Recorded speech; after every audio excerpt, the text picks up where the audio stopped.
Out of style out there in my hometown. That's right, Detroit.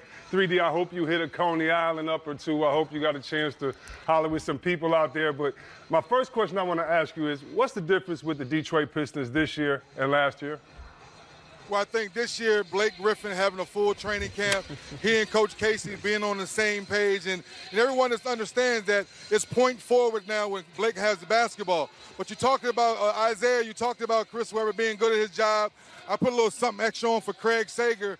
And since I've been in Detroit, I did something Craig would normally do. He went to Detroit's like little, found some Isaiah Thomas shorts from 1988, baby. Hey, yes, from 1988. I want to know, Isaiah, how did you get your cookies in these shorty shorts?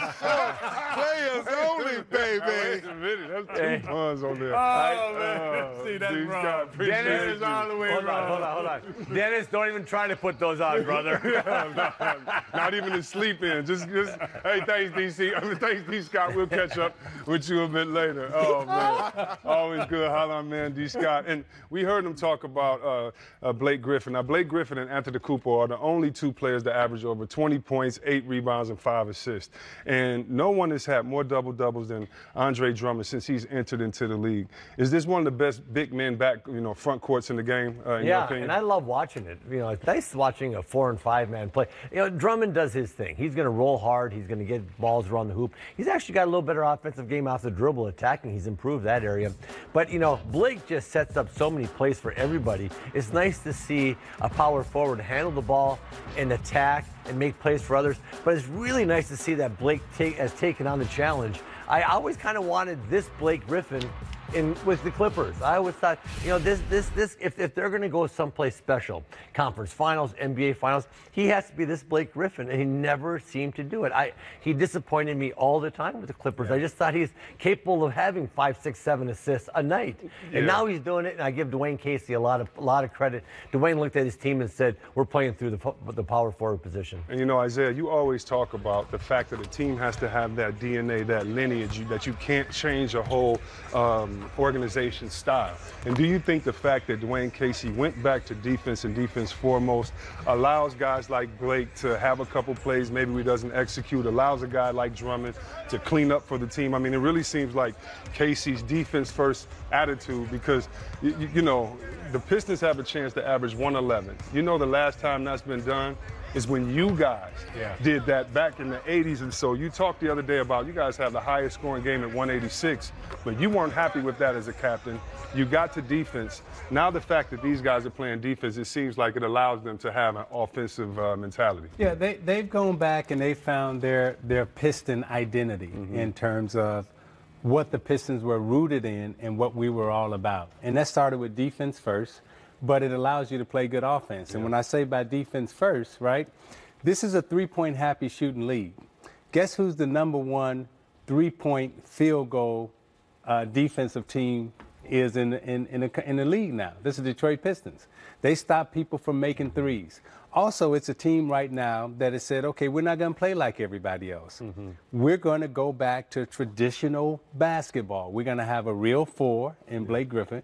We're going to have a real 5 in Drummond. We're going to have a real 3, a real 2, and a real 1.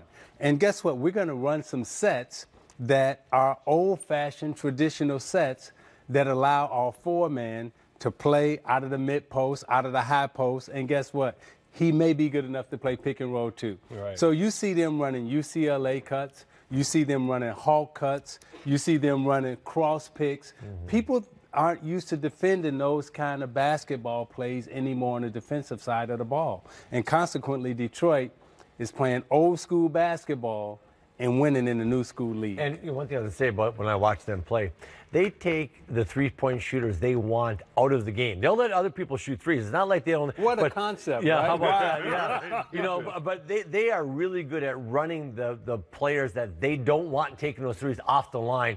And then they'll throw it out to other guys. Like Drummond will look at some of those centers shooting, he'll stand and go ahead. Yeah. I mean, hey, their 3 top shooters aren't shooting it.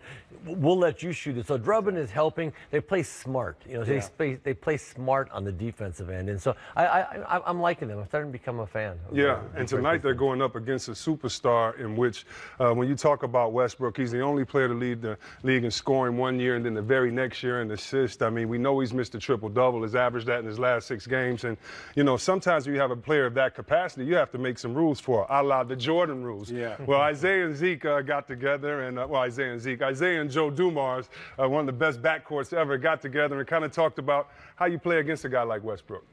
But when we were playing, you know, against Jordan, it was like, okay, we're going to take Jordan out of the game, and he's not going to get 60. Right.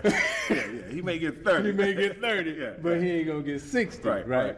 But then a couple of times he jump out and get 60. Yeah, I mean, that's how the great players are. Yeah, it's going to happen. But I don't know if I see a Westbrook rule that's been implemented by any team. I haven't seen one either, and I would also say this about Westbrook himself. Westbrook is so athletic and so fast and so fierce in the way he plays. You know, a guy coming at you like that full speed and he's coming all night long, what's the rule? You know what I'm saying? Well, I mean, you know, what our rule would have been, you can't do that no more. So. No, you probably pick him up full court and say you can't let him gather up that speed. Yeah. But at the same time, if he get by you with his speed, you help. Now, Zeke, you joke about the help or the communication because you guys used to communicate. But let me ask you something. Back in the day, I remember Rod Strickland, he was on the bus and he was just like, man, I was like, what's wrong? He said, man, I got to go against Muggsy Bogues tonight. I'm like, all right, we're going to post him up. He's like, he chases me 94 feet, and you come and set picks. And I was just really like, I'm like, that bother you? And he was just like, it takes so much. As a point guard that has to score and play defense, did it take a lot out of you playing 94 feet? And would you do that today against a player like Westbrook? 100%. And what we mean by picking up 94 feet, see, if I don't allow you to get up ahead of steam, okay, you can't get out of the sprinter's box. Right? So when you down in your sprint stance, you can't get out of the box. If I'm picking you up 94 feet and I'm putting defensive pressure on you, now I got you turning in the backcourt. Now I got you working in the backcourt.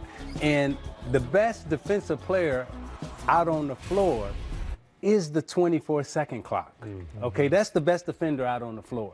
Because if I can make you waste that 7 or 8 seconds in the backcourt, having to turn, move, and not just be able to take off. And once you get in the front court, I got to play you for 18 seconds, okay? But if I can take some time off of that shot clock, and then once one pass is made, then I only got to play you for 1 or 2 options. But right now, the way the game is being played, you have to play the Westbrook and all the best players. You have to play them for 4 or 5 options, and you have to play them the whole 24-second clock. So picking that guy up full court and taking some time off that clock actually helps you as a defender. But if you're letting that guy get up ahead of steam and just coming downhill at you, you ain't got a chance. You know what Oklahoma City's done to counteract that? Their defense is good. And it's hard to pick up guys in a break situation. You know, as you know, I get the defensive rebound. You're coming in, maybe, it's a long rebound, and I throw it out to Westbrook. It's just a straight chase. They switch so much. Exactly. If you don't switch. Right. If you stay with your guy. Now, But you know how it is, though. Everybody's switching. Everybody's ball hungry. That ball gets tipped around. All the offensive guys say, I'm going to go get me an offensive rebound. You get that. I'm saying they have so many stops that they get the ball to him in broken floor situations. That's when that guy's murder. Like if you're running back as a big guy and you're in a dead sprint and you see him coming, you're like, oh boy. Yeah. I mean, you got to get back to the paint and you just got to try to just challenge him at the rim. You played against Magic Johnson in the NBA Finals, and y'all had one of the greatest defenders ever in Dennis Johnson. Okay, and the game plan was pick Magic up.